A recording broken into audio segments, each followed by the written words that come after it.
Hi, welcome back to Christine's Home Affairs. We're working on scrap fabric today, so I've got a bunch of fabric strips here that I've pulled out of my storage box.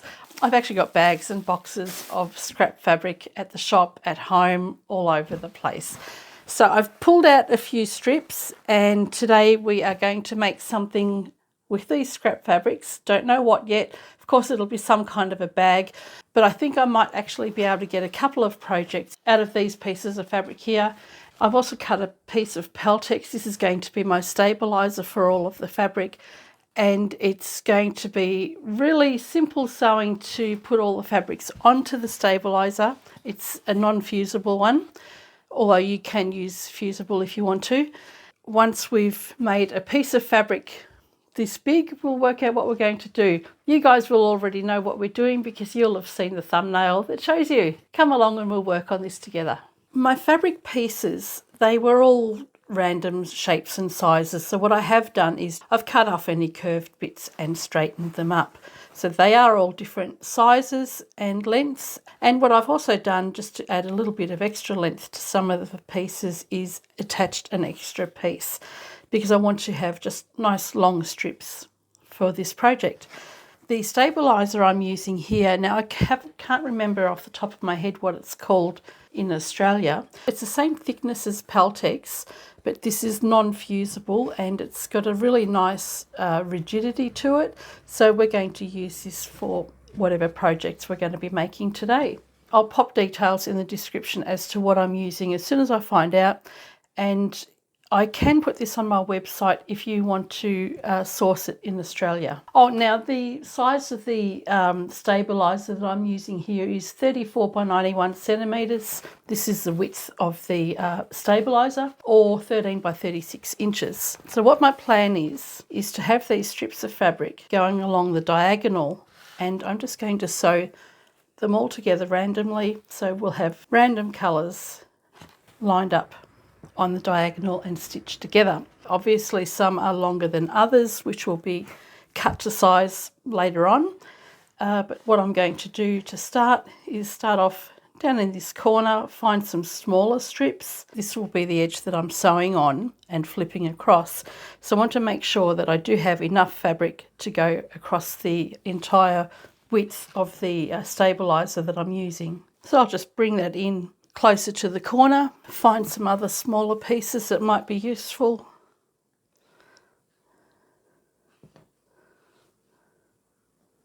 Okay, so what I'll do here is I'll grab this first piece of fabric, place that on the corner, then I'll take this next strip and I'm going to place that right side together. So if I pop a pin in here at the point where the seam allowance is, you want to make sure that when this fabric is flipped open, it extends across the entire piece of stabilizer that you're using.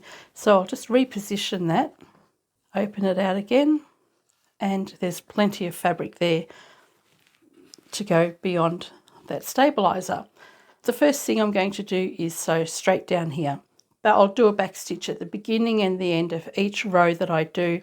Once I've sewn this one in place, I'll have my iron handy and I'll just press that open so the seam that's underneath will sit flat and always sit in the direction that I'm sewing. Once I've done that, I'll take my next piece of fabric, place that over the top, sew that in place, making sure that the next piece extends beyond the stabilizer. And I'm going to continue to do that until I've used up this entire piece of stabilizer. So I'm just going to take all of my scrap bits to the machine with me, and I'll lay them out and sew them together as I'm going, and then just get a bit of exercise going up and down to the iron. So let's go and take this to the machine. So I'll start by sewing the first two pieces onto my stabilizer, and you can see I'm actually working from the opposite side that I normally would. My seam is going to be on this side of the fabric rather than this side. That's because the stabilizer that I'm using is such a long piece that it's actually easier for me to work this way. It doesn't matter at all which side you start from though, it's just whatever's comfortable for you when you're sewing.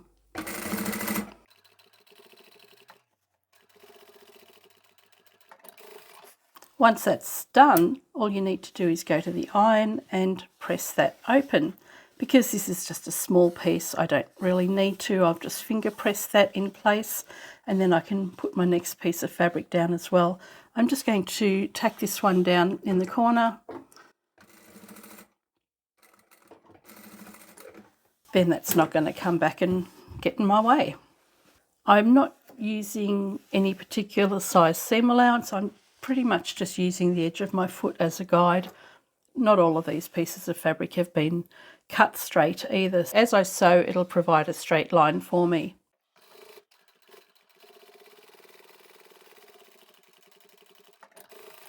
So you can see how that's looking already. So I'll continue on. Every now and then I'll press the pieces, but otherwise I'll continue on with the stacking and sewing.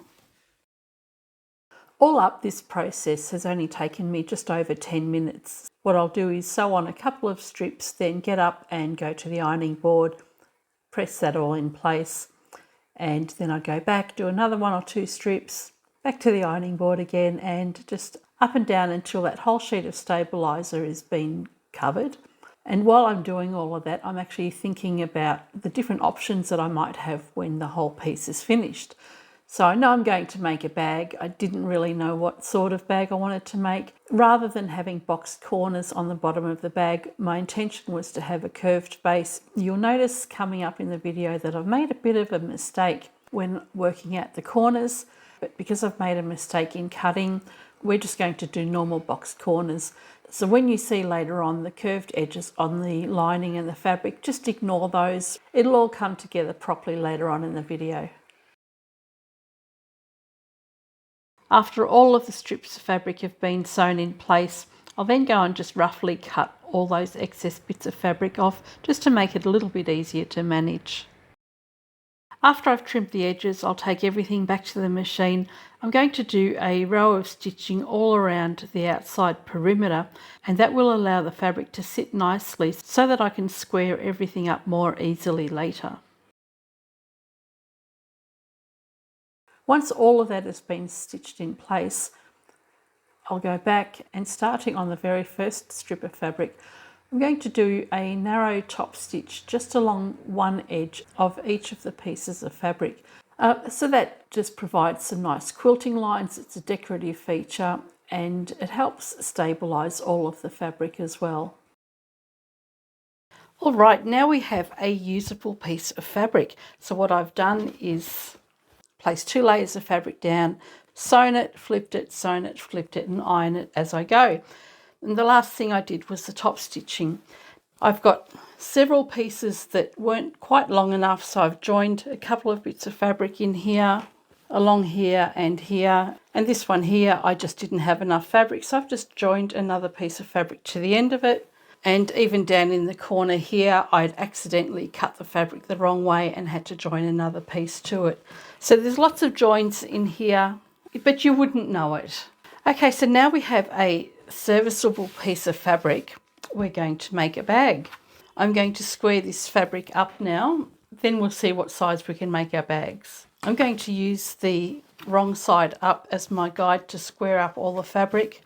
We want to trim this back so that we've got fabric on every surface. I'm going to make my first cut on the side here.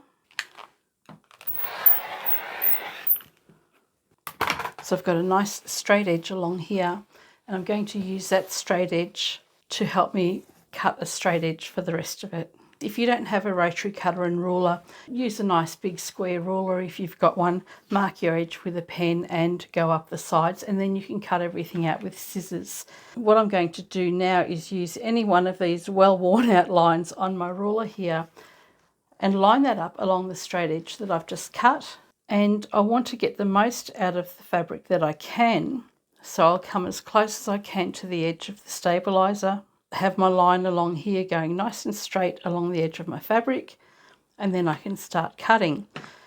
Along here there's very little stabiliser, but as I go further along I'll be cutting more off.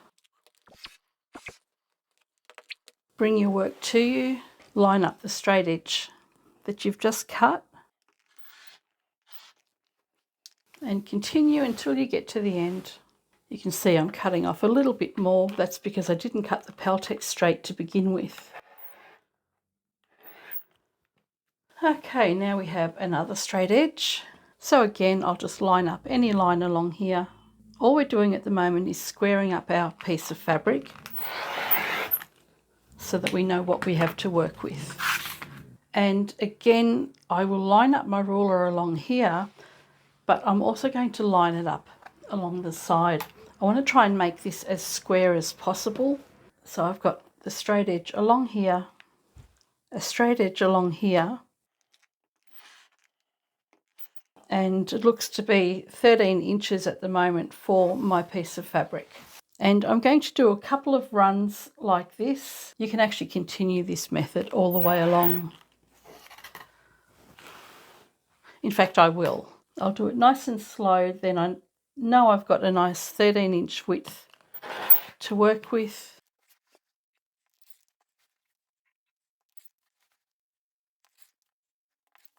So as you can see along here, the stabilizer is a little bit shorter.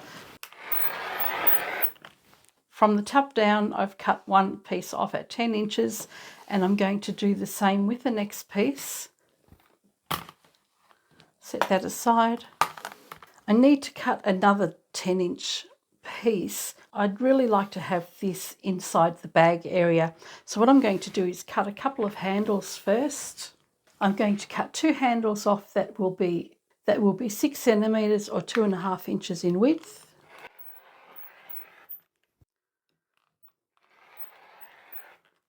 So I'll set these 2 pieces aside for the handles. This will be part of the handle, and then I should be able to get a good amount of this into the bag. So this will also be cut at 10 inches or 25 centimeters. And then we have a piece left that I can do something else with later. That might make a nice little pouch. All right, I've cut everything out that we're going to need for this little bag. What we have here is 2 pieces of the fabric we've made that is 33 by 25 centimeters or 13 by 10 inches. So we've got 2 of those. For the lining, we want 2 of the same size. And I've also gone and stabilized the lining because I'm going to put a magnetic snap on the inside. For the stabilizer on the inside, I've just used a light to medium weight cotton iron-on interfacing. So that is on the back of both of the lining pieces. We're going to have an internal pocket. For that, we want 24 by 30 centimeters or 9.5 by 12 inches. And for the interfacing for that as well, we want 24 by 15 centimeters or 9.5 by 6 inches. So basically what you're going to be doing with that is folding your pocket fabric in half. You've got 6 inches from top to bottom, and you'll put your stabilizer in 1/2. That'll be your pocket. And for the handles, I've cut off 2 strips that are 6 centimeters by 33 centimeters or 2.5 by 13 inches. Because this is so thick with the stabilizer on there, what I've also done is cut 2 pieces of strapping, which is the same length as the handles. This is only 2.5 centimeters or 1 inch wide. You can use scrap fabric or bias binding as well. What we plan on doing is folding the edges over and having the strapping sitting over the top like that. And that just helps eliminate having to fold this into 4 pieces and having a really thick handle. It just reduces a small amount of the bulk and gives a nice decorative feature. The only other thing we want is a magnetic closure. If you don't have access to those, you can use Velcro, or you can use these little snap fasteners, or you can use the plastic snaps. So lots of options for closing up the bag on the inside if you don't have a magnetic one. Let's get started. If you're making this bag but it's not going to be a scrap project, just use one solid piece of fabric that is the 13 by 10 inches and fuse a nice strong stabilizer to the back of it. For the lining, you want to fuse your interfacing to the back of those 2 pieces. And as I said before, for your pocket, put your interfacing down on the half side and then you can just fuse that together. Once you've done that, take the pocket right side up, Place the right sides together. You'll take this to the machine and you're going to sew down the side edges and across and leave an opening in here for turning the right way around. For your handles, we want to find the center of the fabric. So half of the 6 centimeters is 3 centimeters or 1 3/4 of an inch. Mark a line down the center of both pieces. And what you'll do here is take the edge of your handle and bring that to the line that you've drawn in the center, and you'll repeat for the other side.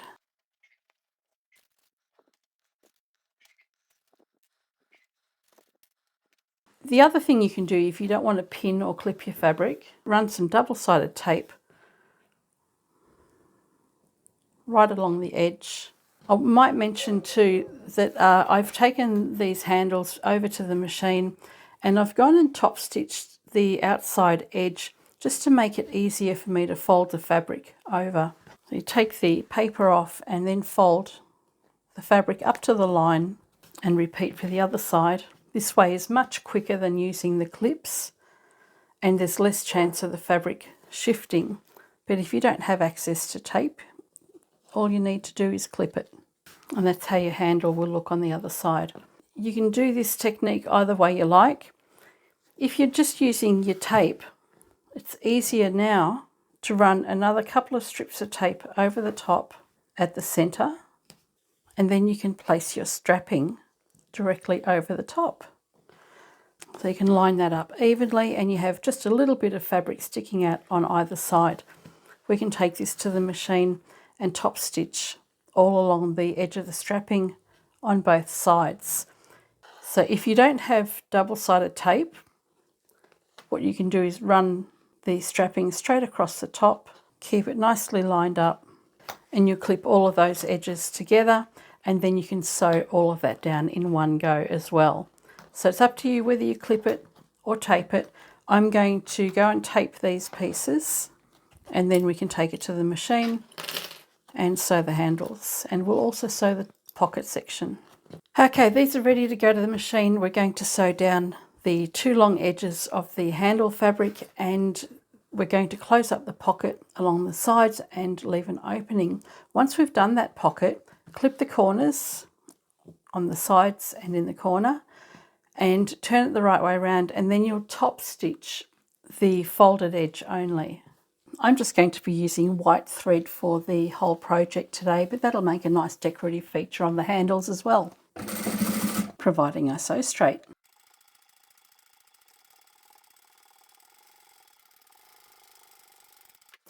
Then I'll just grab the next one and continue on.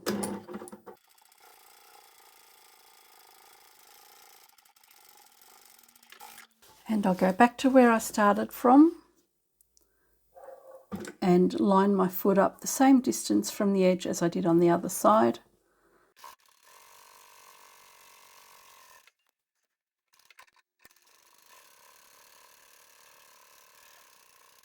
And that's my handles secured in place with the contrast webbing or strapping on the other side. Now for the pocket, I'll start on the fold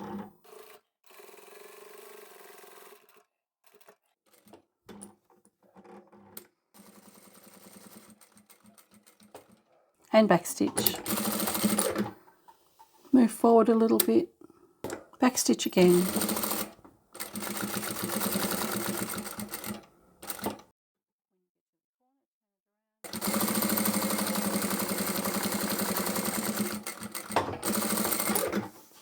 So all I'm going to do here is clip the corner, trim the corners,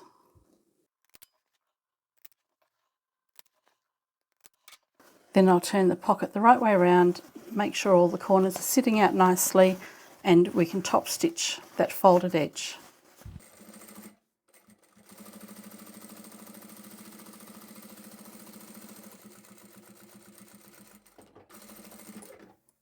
Okay, so the handles are done and the pocket is ready to be placed onto our lining fabric as well.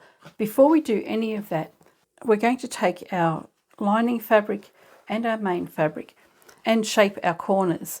Instead of having regular boxed corners, we're going to have a curved bottom. So what we'll do here, I'm going to mark a line 5 centimetres or 2 inches from the outside, and we'll do that on both sides of the bag. Next, what we're going to do is place our pocket onto the inside of the lining. So grab one piece, fold the fabric in half, find the centre, take your pocket piece, fold that in half and find the centre as well. So I've got the centre marked here, and we have the centre marked on our pocket. We can place that, I'll just show you the wrong side. Take your pocket piece and measure down 6 centimetres or 2.5 inches, and you'll line up that pocket across the centre. So there are my markings there, and that's my centre.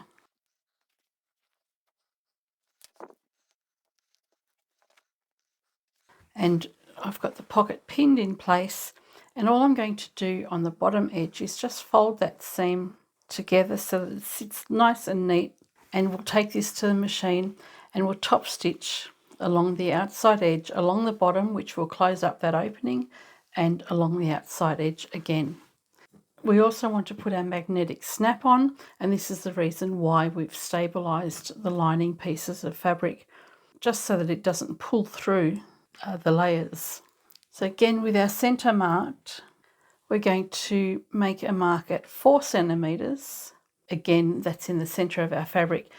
So we've made a mark on that one, and we'll do the same on the other lining piece. That's a centre line there, and we'll also mark that down 4 centimetres. So where that cross is where I'm going to put my magnetic snap, or my Velcro or press button, whatever you choose to use. Place the washer over the intersecting point where you want to have your button placed, and we'll mark a line on either side of our centre, and repeat that for this one. And to make the hole for your prongs to go through, take your seam ripper, and with the point of your seam ripper, go into the bottom of that mark you've made, and with that point again, come up at the top of the mark. So you don't want to rip straight through, you want to bring the point in at the bottom and then out at the top here, and that's just sitting in like this. Then you can cut, and you've made your little hole for the prongs to go through. By bringing the point of your seam ripper down and then straight up again, you're not going to accidentally slice through your fabric. So again, it's just straight down, bring the point up before you start slicing, bring the point up and rip. And you'll repeat the same for the other side. And now you can put your magnet through. So the prongs just go in on either side like that. The washer sits on top, and it's up to you whether you want to push your prongs in or out. Everybody does it that differently. And you grab the other one and you do the same thing.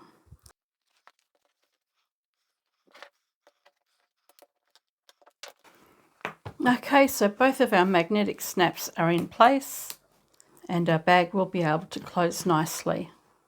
Next, we're going to take our pockets to the machine. Before we do that, we'll get our main fabric ready as well for the handles. Again, we want to mark the centre.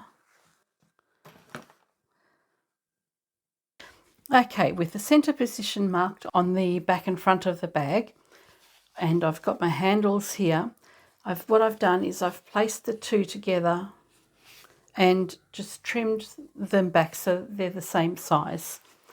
Now we need to put our handles on, and it's up to you if you want to have your handles with the black strapping on the outside, or if you want to have the strapping on the inside. If you want the strapping shown, then have it faced down. When you stitch, it'll show on the outside. If you prefer your strapping or contrast to be on the underside, have it faced up instead. For the position of the handles, take the outside edge, bring that into the centre and make a mark there, and same on this side. And I'll centre the handle over that mark I've made.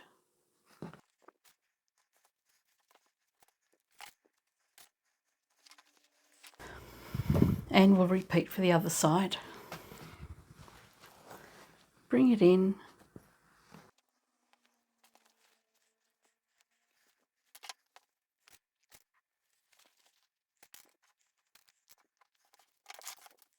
Okay, so the handles are in position and we can take this to the machine now.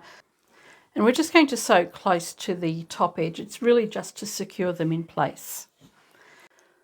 Okay, first up I'll fix that pocket in place, backstitch at the very top edge, and I like to go over that a few times because it's a stress point. I do want to make sure that's nice and secure.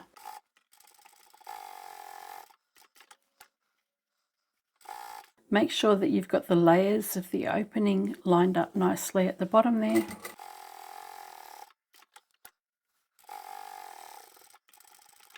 And that's our pocket finished.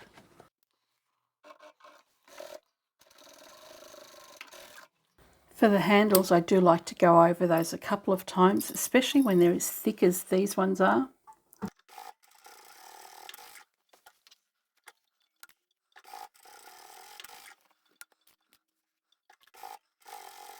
Okay, with our handles done, our pockets finished, we want to prepare our boxed corners. So this is the original line I've drawn here. That's my sewing line. My seam allowance is 1 centimetre or 3/8 of an inch. So what I've done is I've just marked that all the way along the outside edge, and on the corners I've marked that 1 centimetre seam allowance from the original line we've drawn. And that's going to be our cutting line here. With your lining layers laid out together, you can cut that section off. And we'll repeat for the other side. And we'll do the same for our main fabric. And I'll place those layers together as well. And I'll cut those out at the same time.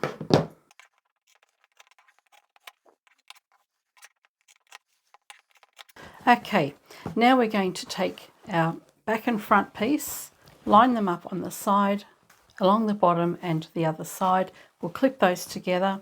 They can go to the machine and be sewn all the way around.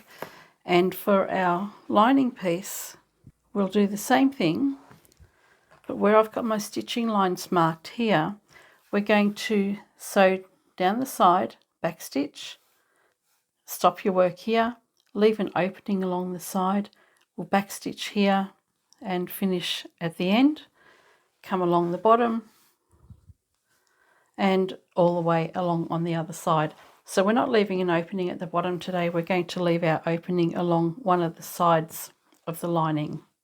And we can take both of these pieces to the machine and sew with a 1 centimetre or 3/8 inch seam allowance all around the sides and the bottom, remembering to leave that opening there.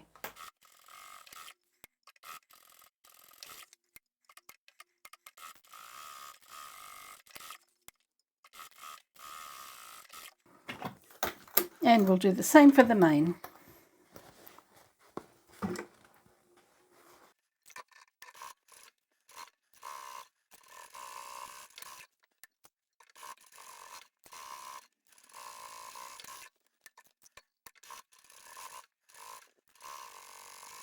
So at this point you may have noticed I've made a bit of a mistake. I wanted to have curved corners on the bottom of my bag and I've done that the wrong way. We'll leave the curves for another day. I've only ever done them following patterns and I'm trying to do this without a pattern. I'll work that out in another project soon. Let's just box these corners because we all know how to do that now, don't we? So open the fabric out, and with your seam you can either have the seams in opposing directions like this, so this one here going to my left and the one at the back going to my right. The other option you have is to open out the seam on both sides and sew straight across there. It's up to yourself which way you want to go. I like to have them in opposing directions, that way they lock in together nicely.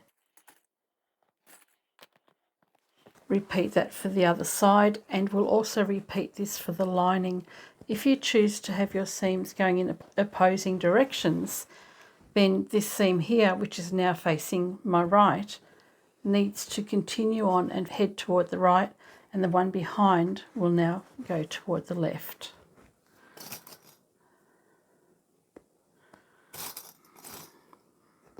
And you can see my stitching line here, the 1 centimetre seam allowance, I'll sew straight across there. This one here with a thick stabiliser, I'll double stitch the entire bottom. And this one here with the lining, we only need to stitch that across once. So we'll do the same again. I'll have the seam going in one direction on the base and in the opposite direction on the side seam.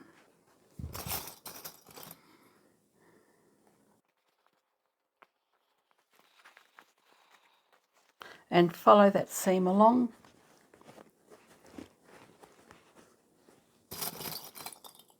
Okay, we can take that to the machine now, sew down here and along the two bottom edges of our main. This one's the lining, I only need to stitch that once. We'll back stitch at the beginning and the end, but I do like to back stitch over the centre seam.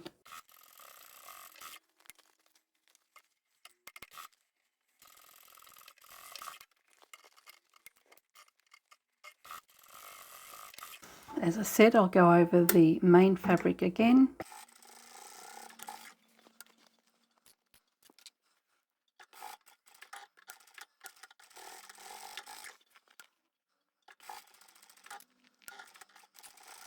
All right, the box corners are finished on the main and on the lining. We can now put the lining on the inside. I've also gone ahead and inserted one of my really nice labels. I'll show you that at the end. The technique for that is the same as installing the magnetic clasp. So we have our outer fabric inside out. Take the lining and we'll place that right way out and remove any pins if they're still there. I've also gone and placed my pocket down a little bit too far. I'll change that in the instructions to be a little bit higher. Place the lining inside the main bag. Line up your side seams, and where we've got the side seam here stitched over to my left at the bottom, I'm going to continue that on at the top, which means that the lining side seam can go to the right, and then they can lock in together and they can be clipped in place. We'll do the same at the other end.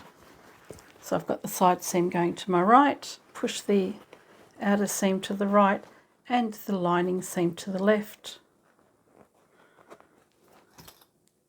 Then you can space out your fabric evenly and we'll stitch it closed. Okay, let's go and sew all the way around here. As usual with the handles, I'm going to triple stitch over each one of them. So I'll go forward, back and forward, and then continue on to the next one and do the same thing just to make sure that they never come apart. They've already been triple stitched, but I do like to make sure that they will never come out. And I will start on the side seam. So I'll back stitch here and just continue on until I get back to the beginning again.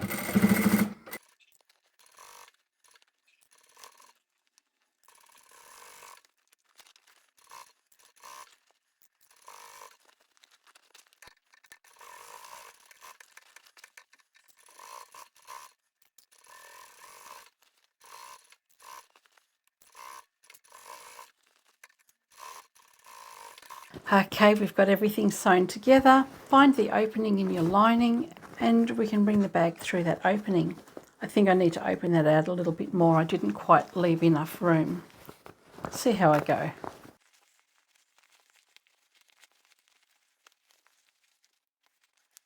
Before you close up the side seam, you want to make sure you poke out the corners on the base of your bag. And if you're happy with all of that, then you can go to the side seam, pinch these layers of fabric together here on the side, and you can sew that closed. I had to open the side up quite a bit more so that I could turn everything through. It was quite difficult to turn. I'll just quickly go and sew that closed along here. All right, so that side seam is closed up and we can put the lining inside the bag now. Have a look at it, make sure it looks nice. And if you're happy with the way everything looks, then what you can do is take the lining and the main and fold the lining to the inside of the bag and clip it in place all the way around, and we will take it back to the machine and do a final top stitch. Okay, let's take this to the machine and top stitch. I'm actually going to turn my bag inside out because when I top stitch I like to be sewing from the top, and as I only have a flatbed machine it does need to be turned the other way around so that it can sit nice and flat. I'll start sewing a little bit further away from the side seam just because of the amount of bulk that's in the side there. I'm just doing a narrow top stitch.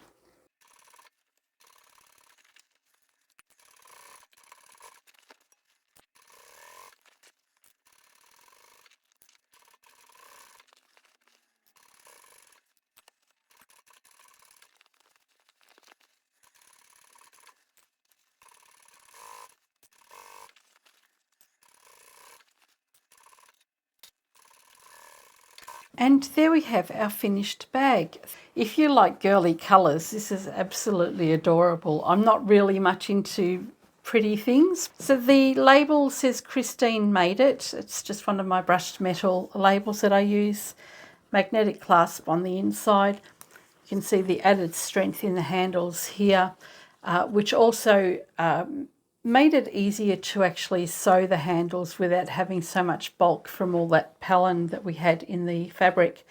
I really like the multicoloured handles here, just from those scraps of fabric.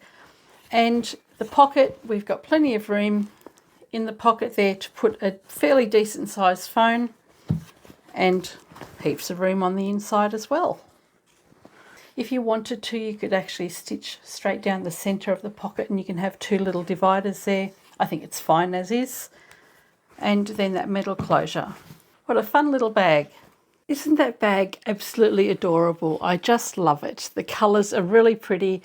I'm not one for really pretty colours in a bag, but this is absolutely adorable.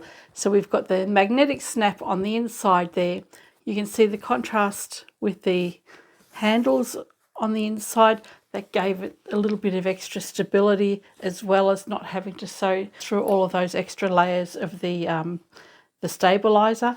But the handles are very rigid. The bag itself is quite rigid as well. What do you think? Are you one for bright colours like this? I do love bright colours in clothing, but bags not so much. But what do you think? Is this something that you would use whilst going out shopping? I hope you've enjoyed this video and I shall catch you next time. Bye for now.